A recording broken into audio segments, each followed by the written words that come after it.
Hello সবাইকে, সবাইকে শুভেচ্ছা জানাচ্ছি। এই জায়গাটা ইউনাইটেড কিংডমের নর্থ ওয়েলস। নর্থ ওয়েলসের একদম লাস্ট পোর্শন, হাফান ওয়াইমোর। খুব সুন্দর প্রকৃতি, একদম সৌন্দর্য অঢেলভাবে ঢেলে দিয়েছে। গত বছর এখানে এসেছিলাম, আর সেজন্যই এবছর না এসে থাকতে পারিনি।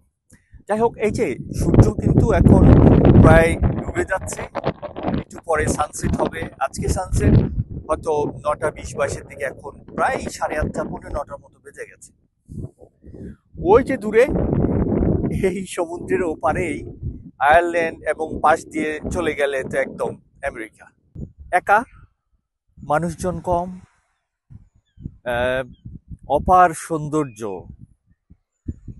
প্রকৃতির অপার সৌন্দর্য। এই জায়গাটায় না আসলে এই জায়গাটার যে একটা ভাইব আছে, ফিল আছে, এটা আসলে বোঝা যায় না। একটু বাতাস, এখন জুলাই মাস, কিন্তু সেই হিসাবে একটু উঁচু জায়গা তো, টেম্পারেচার অ্যারাউন্ড 20-22। অ্যামেজিং। আপনাদের কেমন লাগলো কমেন্টে জানাবেন। তো ভালো থাকবেন সবাই, দেখা হবে আবারও অন্য কোনো সুন্দর একটা জায়গায়। Pilot James 746, thank you.